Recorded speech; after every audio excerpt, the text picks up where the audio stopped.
As I got another rhyme, another rhythm for y'all to listen. I'm never quitting on my mission. I'ma roll with what I'm giving. Got some ambition, this new edition, filling positions. Looking at the void in myself and feeling what's missing. Watch the way you going, better go in the right direction. In the moment you stressing, but you gon' be counting blessings. And I know that for certain. Keep on working, no haters swerving, cause they ain't ready for your final version. I'm never gonna give up, fall down, I just gotta get up. You're listening to the Tom Ficklin Show on WNHHLP 103.5 FM, your home for community radio. Salutations, New Haven. Thank you, 103.5 FM New Haven, for this opportunity. Thank you, Tom Ficklin, for this opportunity to guest host. And thank you, Harry, for being our engineer. We got a great show for you today. We've been hearing about this teacher shortage crisis now for 3 years. We've done other shows on it. And today I figured we need to go to the source. We need to talk to teachers. It's just like, if you want to know what the struggles are in our schools, you should be talking to teachers, you should be talking to children. But let's talk to teachers today. I got great teachers. I'm going to allow them to introduce themselves. I'll call them out. And teachers, what you should do is just tell us who you are, your name, and where you teach, and maybe what your passion is. All right. So I'm going to start with the order of the people that linked on. It was Regina, it was Frank, and it was Shakira. And I don't see D. Marshall with us yet. But all right. So Regina, could you introduce yourself and tell us who you are? All right. Hi. So I'm Regina Gapmaitan. I teach in Manchester, Connecticut. This is going to be my 23rd year in Manchester. I am now going to be teaching third grade. I did 6th, 5th, 4th. I'm going down the line. Before coming to Connecticut, I taught in New Jersey for 1 year, and I taught 6 years in New York City and 1 year in the Philippines. So altogether, 30-something years. How about the passion? Oh, passion. As you can see in my shirt, I'm Filipino, and I'm proud, and I want people to see the different ethnicity that comprises America. And so we need to shine a light, because for so long, these ethnicities were not celebrated, and America so diverse that we have contributed so much to what America is. And now it's time to shine a light. And so that's my passion. Well, one of them. In Hamilton, there's a line that says, immigrants get the job done. So yes. Frank, Frank, could you do the same? Introduce yourself. Tell us a little bit about who you are and your passion. Sure. My name is Frank McGoldrick. I work for Newington Public Schools. I'm a teacher at the high school in Newington. I teach English, social studies, media, which is a big part of what I do. And then I've been doing this for quite a while. I ended up in the prison system when I first got certified, because there were no jobs in public school.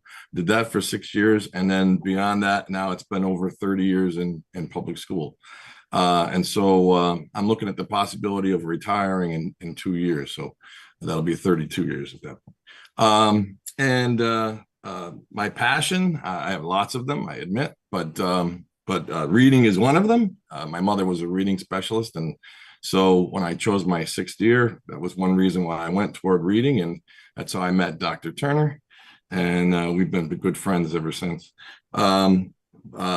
Music, writing, history, religion, these are all things that are very important to me. But education is in my blood. My mother was a teacher, as I said, and I saw all the challenges she went through. And then when I went into teaching, it's given me a perspective that probably has helped me survive a lot of different scenarios. But I work for a good district. I'm happy in my profession in terms of, choosing teaching. I still can't really think of anything else I really want to do, but at the same time, it has its challenges. So before we move on to Shakira, right, because I was your teacher one time, and I'm thinking you might be about 10 years younger than me. And so if you're going to retire in 2 years, I don't want to say our age, but I'm still going at 68. I'm thinking like you're exactly the kind of teacher we should be finding reasons to keep in the school, elevate. And so some of that will come to today. Same thing. I've only asked teachers I admire and highly respect to be on the show today. Next is going to be Thank you. Shakira Perez, and she's a superstar. Shakira, can you introduce yourself? Maybe. Hello, I am. There you go. I'm Shakira Perez. I work for Hartford Public Schools. I've been there. I'm now entering my 17th year with Hartford Schools, 19 years total teaching. I am an ELA teacher, but also teaching the capstone course at our school. A passion. Ha. So I love to travel, and I didn't go out of the country this summer, but I'm hoping to go out of the country next summer. But that's one of my passions. It's just to see the world and learn from the world. So travel. You also are one of our writing project people, and I was here this summer to witness yes. a group of kids that you were here with Erin Margaret. Yeah. And what was interesting to me is on the last day, when I'm the kind of kid that when I was in school, when the bell rang, the teacher didn't even see me. I was outside the building that quick. Or you can turn off the lights. I was gone. But I watched the young kids in the writing project, and I was over here because I had to keep the place open. And I said, well, 5 minutes, they should all be gone. 10 minutes, 15 minutes, 30 minutes, 40 minutes, an hour. I was like, hey, I got to come out and take a picture. You people, it's nah. Hey, goodbye over there. But that's a passion too. So for me, definitely, that imagine our young people who can't get enough of writing. So anyway, that's a special thing anyway. Yeah. So Thank you. you're welcome. So we might be joined by Dee Marshall. Dee Marshall is from New Haven. She's a middle school teacher, reading teacher, wonderful teacher, probably having some problems getting on. And then Joe Leave, a Danbury teacher at an alternative school, got sick this morning. So I think it's probably the three of us over here, not the three, four of us if I include myself. Yes. So I want to start us off with some basics. When people ask me, how do you fix education? And I say, you go to the people who are there. So in medicine, you can't approve a new medicine without talking to the patients, the caregivers, the family. You cannot. There's no way you can approve any medicine, any treatment. It will not be allowed if you can't do that. And they consider that discussion. So I'll give you an example. We've all taken cough medicine. And you see on the bottle, it says, might feel nauseous. Well, there is no test for nauseous. There's no quick test. They have to ask you, do you feel nauseous? Do you feel dizzy?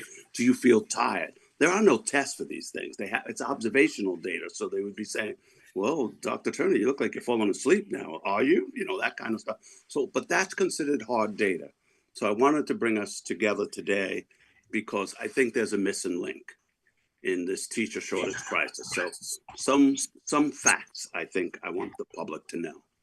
In 1970, 20% of university students chose education as their major, 20%. Today, it is 4% and still dropping. And that's an 80% drop in the number of students who want to become teachers. So the shortage isn't coming out of left field. It's been building for a long time, and there's some reason to that. I think we'll be able to talk about that.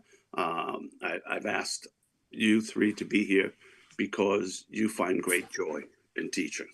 So you're exactly the kinds of people. The other thing is, since COVID, we're down 300,000 teachers in our public schools.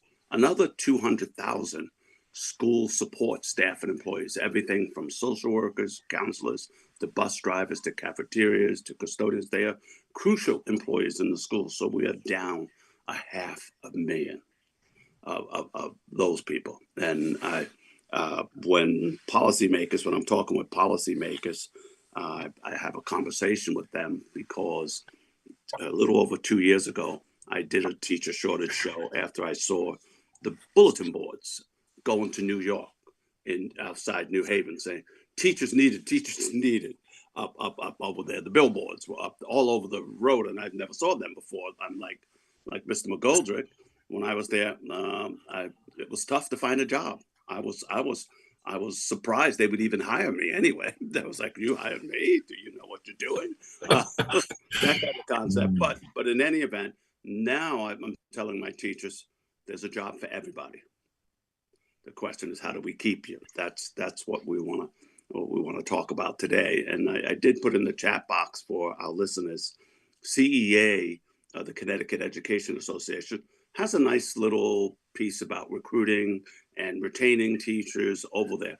But my policymakers are not quite understanding that they're chasing down getting new teachers, and we need new teachers. We have to up from that 4% back to that 20%. And there are ways we can do. But if that's all we're doing, what we're doing is trying to fill a pail with multiple holes with water. Because if we don't work on retention, if we don't work on keeping, Frankie, you're not supposed to be leaving in 2 years. What can we do? Can we give you that kind of big bonus? Shakira, can we send you on vacations out of the country? Paid junkets and stuff. We do it for our politicians, but I'm just saying over there. And this concept, how do we keep her? So I see this as being a major point because the provost, Julian Vasquez Heelick at the Western University, Michigan, used to be the dean of education at the University of Kentucky. During COVID, when our enrollments dropped and shrank away, and we were begging people to come, if you were breathing, you could be a student at our universities. But he had a 258% increase in enrollment during that time.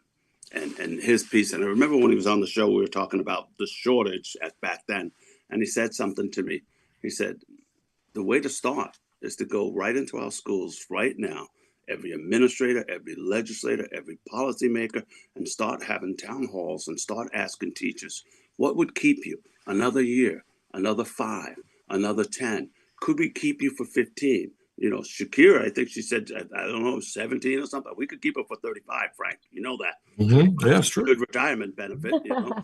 We could keep her there. So what do? So that component. Also, one more piece of data I want people to know is we've actually had shrinking income in teaching. So when we do adjustments for inflation, what we find is we're making less today than we did teachers who were becoming teachers in the 70s. Not only the 70s, we're like $29 more adjusted for inflation than teachers in 1996. So it's money, those things. But so I wanted to start off with a simple question. I'm going to follow Regina, then we'll go to Shakira, and we'll go to Frank, because this is my little list on the side that I'm following. And I want to ask you, Regina, what can we do to keep you teaching for 35 years? And the teachers in your school who might be, talking about leaving. Right. So I hear this a lot, especially with young teachers. They can't make ends meet. You talked about salary, right? And then on top of that, they have student loans, right?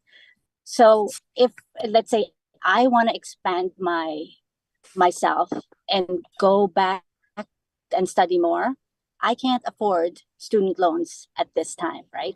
But then that's also hindering my growth. And if I want to grow as a person and be more productive inside my classroom, in my district, I need more knowledge, right? So we can't do that. This brings me back when I first started in New York City. I actually was recruited from the Philippines as a teacher because there was teacher shortage in the 80s, in the late 80s. So that's 35 years ago. I came to America as a teacher. They gave me a working visa. I was able to work through the Archdiocese of New York. And Fordham University actually gave the teachers 50% off the tuition. So I was able to afford getting my master's, right? So if you think about that, if we have universities here in Connecticut that will allow teachers to get a discount, even 30%, 20%, that will help a lot. And for teachers who are in the districts already, if we want to expand ourselves. We want to do library science or reading specialists. If we can get that kind of discount from our local universities and colleges, that will keep us within Connecticut, within the educational field, because we want teachers who are progressive.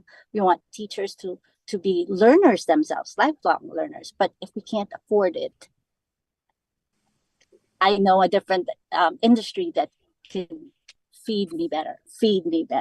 So I think that's one of the things that we can do is, in conjunction or working with local universities and colleges, and provide teachers with that opportunity for not just personal growth, but learning, so that we can give back to our communities at a discounted rate, and we won't be burdened, because at this point we have families who rely on us, who depend on us. And so if that's going to be very helpful if that were to happen. Definitely, they're leaving our universities with about $35,000 in debt. It's like a mortgage, so by the time you pay it, you're paying over probably near around $150,000 back. That means $150,000 not invested in new houses and new cars, in vacations. So yeah. So help them pay their loans, discounts, and just for a heads up to let you know, because I'm the old man in the room. And so the old man in the room, when I worked for Jersey City, the Jersey City Public Schools in New Jersey, any master's degree that any teacher wanted to get, as long as you got an A, it was free. If you got a B, it was 80%. If you got a C, it was 70. Any lower than that, they wouldn't pay. But I ended up with 2 master's degrees. One was for supervision for administrators, and the second was for reading. And so that kind of stuff. I mean, if we understood what we've lost, and then one of the most successful turnarounds for a district in America was Union City, New Jersey, who what they did was they decided to pay for master's degrees for their teachers, predominantly Hispanic district, overwhelming 70% of the population. And they decided they would target those master's degrees. And what they looked for was literacy, ESL, and bilingual education. And they went from pre-K all the way to the 12th grade. And they said, we will put together cohorts of teachers who will have a choice to take one of those master's degrees, and we will pay for it. And we will even give them a stipend. And they had probably one of the biggest urban turnarounds in test scores in the nation. So imagine if every teacher in your school in a predominantly district of immigrants had a bilingual background, or an ESL or a literacy background. So I'm just saying that the world where there are things we can do, and you're right. So Shakira, what can keep you? What could keep all your colleagues? Because I'm assuming, I think you and I are alike in a way. My colleagues are saying, why aren't you retired? We got to get out of this place. And I'm like, I want to stay. So Shakira, can you share us about what would keep you for 35 years? Well, it's I was listening to you all and just thinking about, I was recently last month at the American Federation of Teacher Conference down in DC, and Dr. Miguel Cardona was the keynote speaker one of the days. And I've heard him speak before at another event, and his message was very clear. And it was, he says, in order to keep and retain more teachers is to follow like the ABCs, right? The ABCs of teaching. And he said that the A is giving us agency, giving us the ability and giving us a sense of power that within our own classrooms. Sometimes many curriculums are prescribed, and it's like, well, am I teaching, or am I just am I assigning a worksheet and guiding you through it? Like, I got into teaching because I wanted to be creative, and I wanted to come up with different ways of learning and things like that, and not assign a page in a workbook. And then he said the B was better teaching conditions. So that involves the prep time, that involves, what you were saying as well, Regina, like helping us better ourselves through personal and professional development. And also just, we're always talking about the social emotional health of the students, but Right. you have to think about the teacher's social emotional health as well, because if you can't have teachers if we're all crazy and and depressed and stressed and all of this stuff. And then the last one he said again is the competitive salary. That was the C. And you know, pay us. We should be up there with doctors. You know, you mentioned the CEA, and I've seen they have a commercial that I've seen, and it's there because of a teacher slogan. And it's true, like everything that professionals are, everything that everyone is in this world, whether you're, you know, a blue collar worker or whatever it is, it's because of a teacher. Like you had to go to school, someone had to teach you something. So pay us that way. So pay us. We know that if we went to Singapore or Japan, the salary is 4 times as high. How's that? I've visited China twice. China can be a tough place like the U.S. Classroom sizes can be 50 to 70 students. But what do we have in China? Teachers teach 2 classes every day. And it's not that they're not doing other things. That's when they get a chance to tutor and work with students and work together. They do a lot of peer self-evaluations and supporting of each other. So there's so many things that I think about. If I'm going to ask you, because one of the emails, you know, I post a lot on Facebook and stuff, and so people tend to follow me. So one of the teachers said, "Are you going to talk about all the hours we work every week that no one pays us for?" So I'm going to start with Shakira. Shakira, do you work any extra hours that no one's paying you for in your teaching job? Oh, of course. Of course. You know, there's always, even in the summer, supposedly I'm supposed to be off and not thinking about anything, but I am.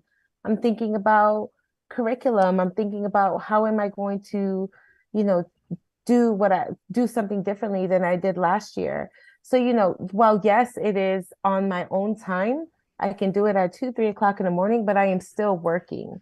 There's no rest for the weary. Even when we are supposedly on vacation. And then even when our day ends at 3 o'clock, 2:45, 3 o'clock, it doesn't end because you still have to go home and you're either revising a lesson, or in my case, even almost 20 years in, I still rehearse lessons. I still go over it with my imaginary students in my office, because you want to make sure that you are well prepared and you anticipate the questions that the students may answer. So it's not just, I mean, that they may ask. It's not just like delivering information. It's really thinking about, it's just a mental preparation, right? It's not typing out the lesson. It's not, you know, delivering. There's so much mental preparation that goes into each and every lesson, each and every day, not just for 180 days, but like all year. You got it. You got it. The average teacher works 15 hours without pay every week in school. 15 hours. Now think about it. Can I do this to nurses? Can I do this to firemen? Can I do this to Trump lawyers? Say, hey, you guys are going to work without pay. You know, just 15 hours in that courtroom. I don't want to get making light of it, but I'm saying that I don't know any other profession. No, even they have a cap. Truck drivers have a cap. Firemen have a cap. Nurses, you can't work more than I don't know how many shifts before you burn out. But we don't have that. And this is a piece. So Frank, I'm going to come to you because Frank, I've not only was he one of my students, I don't know how much damage I've caused him over his career, but I hope you unlearned everything I taught you there. But one thing that I've actually I spent some time in Frank's classroom just before COVID for a couple of years with bringing my teachers to work with his students. And Frank, do you ever go home? My class starts at 4:30. You're still there. You're still doing stuff. We're leaving at 7:30, and I'm thinking you're going to walk out of the building with me, and you're still there. Yeah, I'm still there. Yeah. So tell us about the unpaid hours. Well, I mean, that's a huge part. The truth is, I've never found a way to do the job well without putting those hours in. It really, I mean, it's just the way it is. And I think that the perception of teachers outside of education is, people are concerned that you're not getting away with something or whatever. And I'm saying to myself, you're obviously not doing the job, and or when somebody comes to me and says, oh, I love that vacation time you have. And I'm like, you mean my unpaid time? In other words, we're not, and of course, I end up doing curriculum and things like that in the summer. And so you end up doing other things too, but it's just, there's this perception in America that, that you're somehow getting away with something. And I'm like, no, honestly, if I have some corporate friends, I've said to them, hey, if you want to take 6 weeks or 8 weeks off unpaid, truthfully, then you can have this experience if that's really what you want. But that's not what I went into teaching for. But at the same time, I understand the perception, but I also understand how my friends who have gone to other places have been treated very differently. Yeah, matter of fact, I had a teacher in high school, an English teacher in high school, who left. She retired from Connecticut, and she went to India, and she and her husband, and their reaction, because I kept in touch with the family, their reaction was, you wouldn't believe how teachers are treated in another place. And I remembered that, and at the time I was not intending to go into teaching either. So, but I do recognize that one of the core things that legislators and actually anybody who is involved in this situation really needs to do is to try to change the American perception of education as being this Ichabod Crane type thing where, well, we're going to take this guy who needs money, we're going to give him a place to live, we're going to give him the lowest salary we can possibly think of, and he's just going to do it because he loves the kids, and and there's some truth to that, don't get me wrong. I mean, as I understand, as a teacher, a good teacher, yeah, you're committed to it, it is your passion, and so that's important. But at the same time, we have to remind ourselves that that very Yankee way of thinking in terms of we can get this for the cheapest price possible is really, it has to change. As a matter of fact, I'm thinking, as you were talking, in 1986, my mother was a teacher at the time, and I had no intention of going into teaching. I was in college and going into media. I was already in media to some degree, and I was taking a degree in English writing. And several people came to me and said, "You're going to be a teacher," and I said, "No, not going to happen. I love writing. I'm doing this. I'm doing that, but music especially too.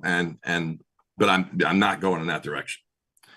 Well, they had the Enhancement Act, 1986, and my mother's pay went from about 18 to 22 or something like that. By the way, when she started, she was making $4,000 a year. So, and that was in 1966 or something. I don't know. But just to give you an idea. So, when you're talking today about, how do we change things? Well, one of the things was my mom came to me and said, you might actually want to think about teaching because, and I said, I couldn't support a family. And my dad had made that comment a few times. He was an engineer, he wasn't in teaching. And so in his, in our house, basically my mom's job was seen as somewhat secondary. The irony, by the way, was that she ended up with, in a better situation and helped my dad later on, so corporate life isn't perfect either. Don't get me wrong.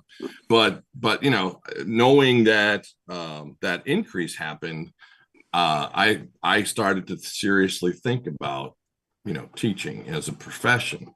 So, I think one of the first things we have to do is we have to get legislators to realize we have so few kids going into teaching that I've had experience with, number one, but even I have two daughters who are excellent students. One of them, I think she would make a wonderful teacher, but actually both of them to some degree, but neither one of them would consider it. And I'm not going to push it, and one of the reasons is that, they're looking and they see how much stress there is. They see I'm up at midnight. I get up at 4:30. They see the constants of the job. I'm happy in my profession. I actually love what I do.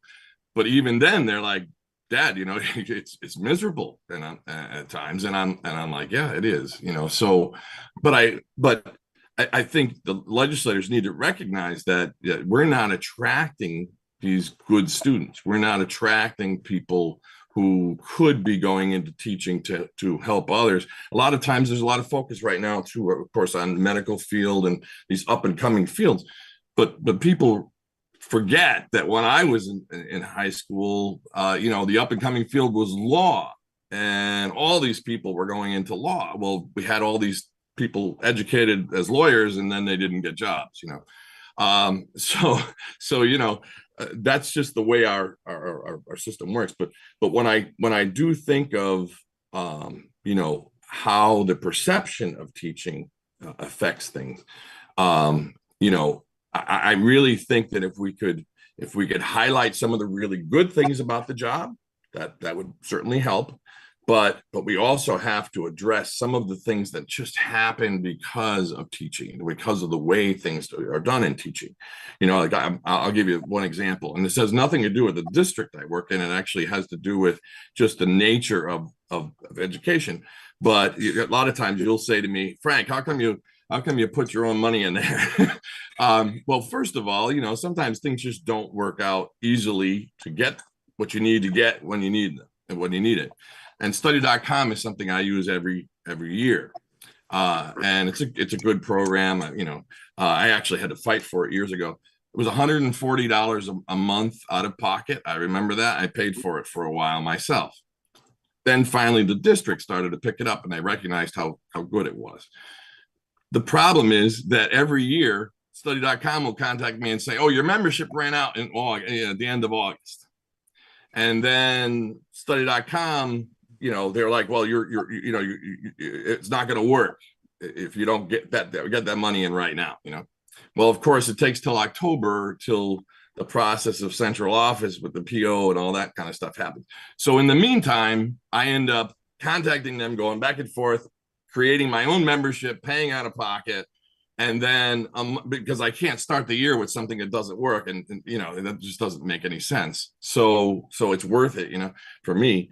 But people will say, well, so why'd you put your own money in? Well, to be honest, it doesn't make sense the way it's done. It just doesn't. And it's something where I have to step up and do it. I really have never minded doing that, but I think, people have a tendency to forget that's the reality. You do these things all the time. It's not only staying up and doing your planning, which is it's certainly important, but it's all the other pieces that just don't always fit easily, and you have to make them fit. Today we're contacting individual parents a lot more with students who are not following through and doing some of the basic work, that kind of thing. So now those hours are, there's even more weight, with that. So it's not, if you're putting in a little bit of money on your own, it's also doing all these hours. It's also, just things that just don't fit easily. And I think that's one thing that we might be able to address in basic ways that would make it, how we advertise it to new teachers or whatever. I don't really know, but like another example, I know I'm going on here, but just the insurance, our medical insurance, it starts July 1st every year. You have a $4,000 deductible. So you're getting paid over the summer, you're getting paid a balloon check, or something. Mm-hmm. And now you're making that stretch, you pay your mortgage, you do all these different things. And then all of a sudden, out of the scenario in the last 5 years now, I got to make sure I've got another $4,000 put aside to cover all that mm-hmm. stuff, and so I've commented to some of my friends who are not in teaching, and they're like, well, our our medical insurance starts January 1st. Why on earth would you start July 1st when you're not getting paid? These are just things that have been created by other people. Maybe they didn't realize what they were doing. That's possible. But just things that are. And I think about some of those things and I'm like, those are just ridiculous things that don't have to exist. And I think that, teachers leave sometimes, they go off after dealing with this and they say, I feel like I'm in a box, like nobody really understands where I'm coming from. And part of that is, geez, it would be nice if we could just sit down and discuss some of those things and see if we can fix those things so that people aren't walking out with that frustration. And with that said, I'm going to let other people talk, but I wanted to make some points. Just because I'm the old man in the room again, we used to get free master's degrees. Okay. Mm-hmm. And stipends, just forget that. That's at that. So we used to get that. I also am part of as a faculty member, I get longevity pay twice a year, which is sort of a little bonus you get kicked in. My newer faculty members don't get that. Yeah. I have a better pension plan than they do. I have better benefits than they do. And this is the nature of one of the other things that we're talking about: working hours for free, subsidizing, the resources of our own classrooms, diminishing benefits, diminishing all this stuff. It's there. But now I want to shift it a little because there's got to be a reason. I wanted you three here today because there's a reason that you're here.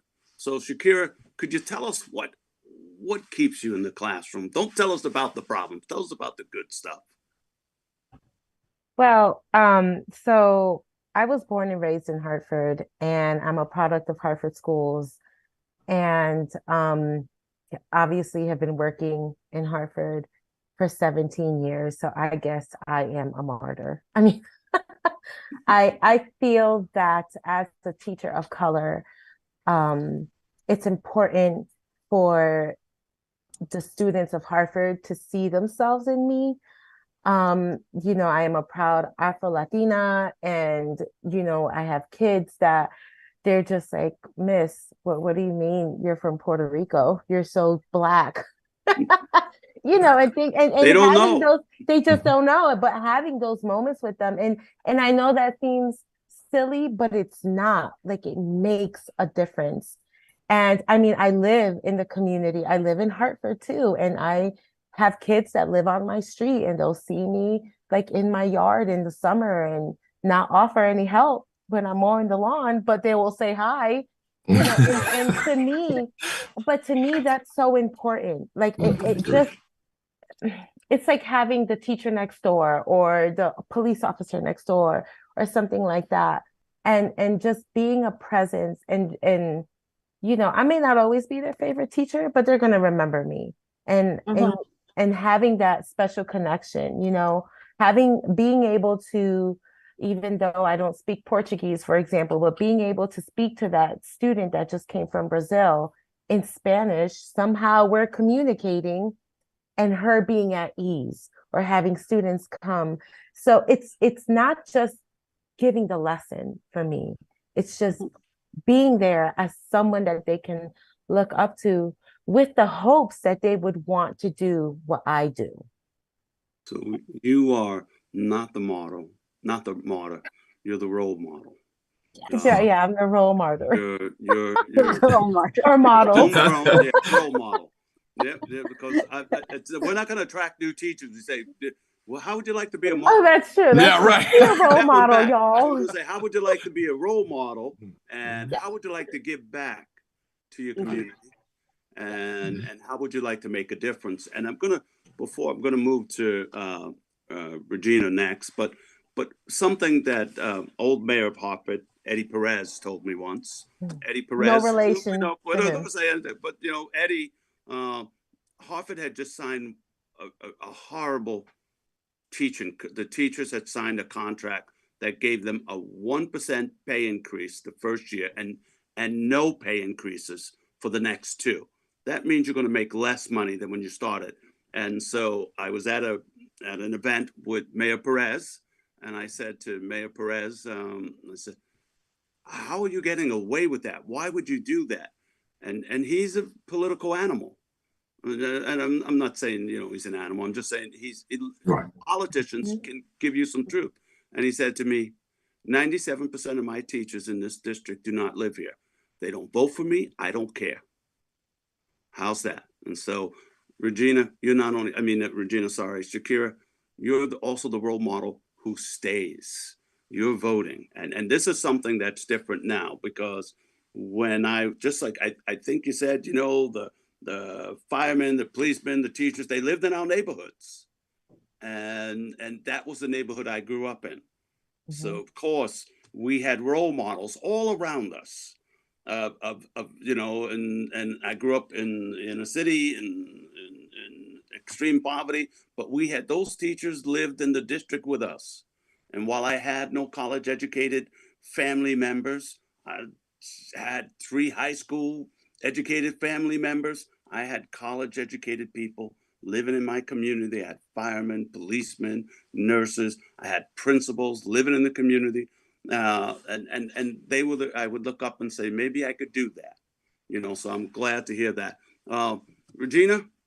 Yes. Give us what's keeping you there. And Regina, hold it, wait a minute. She was one of our Anna Grace Diversity Award winners, where we honor teachers who use diverse books to reach their students. And so I just had to throw it in there. So education is a vocation. Being a teacher is a vocation. You're in it for the long haul, right? So you need to find something within you to make you stay. And that's why the saying goes, the 3 reasons why a teacher stays in the field is June, July, and August. Yeah. No, because those are your months for self-care. Those are the months where you pour into yourself to steel yourself for the coming school year. So, so why am I here? It's because I enjoy in being in community with diverse families. So in Manchester, super diverse community. But then I have families, parents who come to me and say, this is the first time my child is interacting with a Filipino teacher. And that is one of the reasons why I stay, because I want to be able to show students, Asian students, that there are Asian teachers, right? And that we find similarities, we celebrate those similarities. We definitely celebrate the diversity within the community, but we might find those connections. There was one year, I do a unit on traditions, and there was one year that students wrote about rice, right? Because everyone eats rice. So as a celebration, everyone brought a rice dish from home. So you have, from the African continent, they brought in their rice dishes, and then the people who are from the United States, they said, well, we eat regular rice. And then I said, think about the things that are native to America. And they go, Rice Krispie treats. There you go. That's a rice dish. So at that particular year, we just focused on rice, and we had 16 dishes of rice. And that is a celebration right there in itself, the commonality, right? So I am here. I stay because I celebrate diversity. I rejoice in the commonalities, and I find joy in that, in being in communion with all different families and ethnicities. And in fact, just a few weeks ago, one of my old students, she's in high school now. I taught her in 5th grade, and she's in high school, and she says, I'm going to be a doctor when I grow up, she said, in 5th grade. And now she's a junior, and her older brother is a senior, and he's going to UConn and the path to medical school. And that brings joy, right? That they come back and they update you, and that they remember you. Not because of you teaching them how to read, but because there's something as a bonus, right? That you lighted something in their lives at that moment. So that keeps me going, because every year there's going to be a story. Oh, I'm getting emotional, but there's always a story, right? And if my memory can just house everything, oh my gosh, that's a lifetime of joy. So there's always a story. Yes. I did want to remind us, you mentioned about the self-care of the breaks in the summer, and I did want to remind us those are unpaid. So just to keep that in there. But you know, just that there, Frank wouldn't let me get away with that. To bring us down to 1 minute kind of rounds. And I want to ask you the question, because a lot of my experienced teachers, even my new teachers now, are coming to me and saying, it's all about the test. They don't really care what I know, you know. And I've had I posted in the chat box earlier, 15% of our teachers are leaving mid-year, and those are a lot of our new teachers. So one of them came to me last year and said, they don't care what I know. They don't care what I want to teach. All I do is enter data all day and it's about this test that my students hate and I hate. So let me ask you, start with you, Frank. Has all this standardized testing inspired you? You know, to make you remain, you know, so you can enter the data.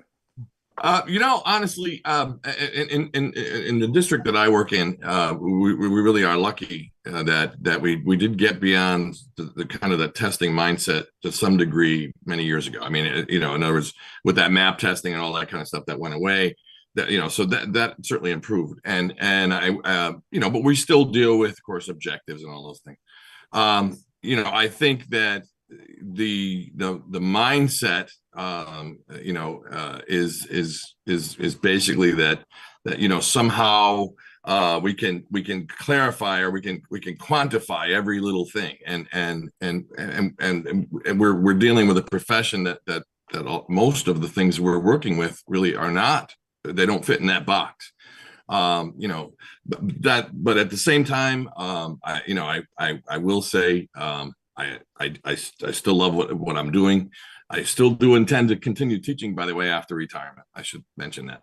But you know, but at the same time, I think this whole idea of testing and everything, or anything like that, it's really the outside world trying to, and to some degree education buying into it, but trying to put everything in a box and say this is going to fit this way. And that, you know, and I work in a suburban district, and you know, we're also dealing with certainly you know, the need for diversity and with teachers, and you know, we've been doing equity as a concentration for about 4 years now. You know, all those things are very important. Problem is that you just have so many of these things, you know, so many problems to deal with. Thank God, though, in the big picture, I do look at it as a vocation. I really do look at education as something I love doing. And I just wish, though, that we would be able to find a better way to fix some of the problems, and make it more feasible for new people to go into it and for people to stay. All right. So we've got that. Shakira, is all that testing and entering that data inspiring you? You know, I have mixed feelings about it. I am not a standardized testing person. However, I do use it as data, right? They're data points. I always tell my kids that number doesn't define you. It's just letting me know what I need to help you with.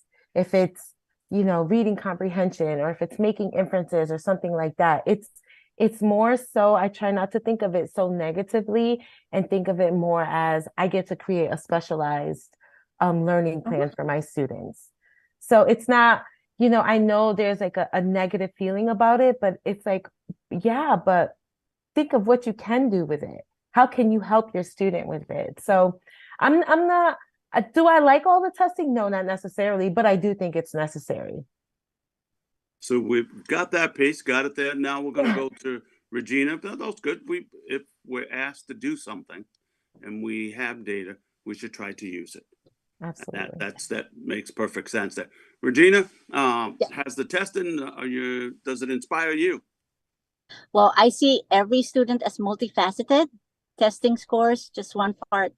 That's not the end all and be all. So no, I look at other parts. Oh my gosh. And it's something that we have to do. We have to give the test. We have to look at the results. But let's try to cultivate other parts of that individual because we need to empower them and believe in themselves. And if they can, the test scores will go up, I think, right? We need to I just finished reading that book, Unearthing Joy, right? And school should not be this. Yes, We that's got the it. We one. got it. Yes, I did an audiobook. So when I went to the Ah. gym, pouring into myself, when I would go to the gym, I would be listening to it. And it's this whole, from the early 90s where we do thematic units and you do all different subjects in one. That's the kind of multifaceted education that we really need. And the desk scores will just go higher once these kids are empowered and feel that they know more than the paper and pencil we're expecting them to do.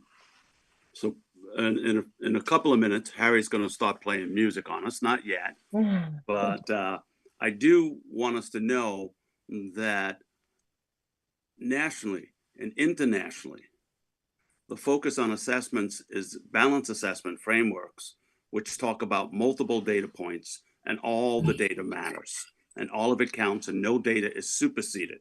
That's the standard in assessment.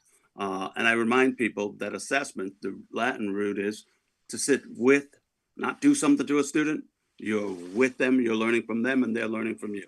That kind of piece. So we're down to sort of our last sign-offs to people.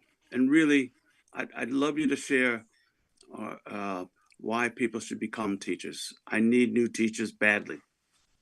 We need them. And we do need to keep them, but I think you've been good examples of what keeps people in the profession. But what can you say in, I don't know, 30 seconds about getting someone to come into our profession? Frank, go ahead. Okay. I would say it's very fulfilling. There's a lot of positive that you get back from it. I mean, there are thousands over the course of your career. There are thousands of kids that you've had this connection with, and the ones that graduate and they still keep in touch with you, and all these different things. And it's a wonderful thing. And I live in the town that I teach in. There are times where, honestly, parents have always been wonderful. The kids generally are wonderful when I see them in someplace. Like you were saying, that's so inspiring. It really is. And it's and if we if there was a way to package that and say this is that great feeling you're going to get from teaching, that's what it's all about. And because you think of it as a vocation, like you said, honestly, you're blessed to do it, and that truly matters. Where very few people in their professions can say, hey, I really feel that I've been specially blessed by doing this career. All right, Regina, give those newbies reason to come. Yes, be a teacher. You'll make more, not money, but you'll make more for your heart, right? And your community. So and just be that leader, right? You're gonna make more. All right, Shakira, help us out. I mean, teachers are superheroes. You have powers that no one else has. You literally shape the world. So if you want to join this league of Avengers, or not Avengers, but of, something that we are super powerful, do it.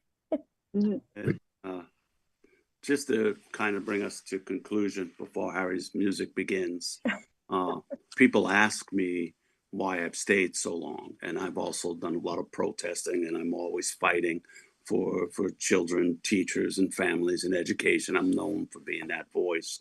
And it's something my mother used to tell me. She used to say, she's a little church kid, so she'd say, you know those apostles? Well, I said, well, yeah, I know them. She said, they were witnesses. And so a lot of the stuff that teachers do, I think we're witnesses to the humanity or the inhumanity of our world.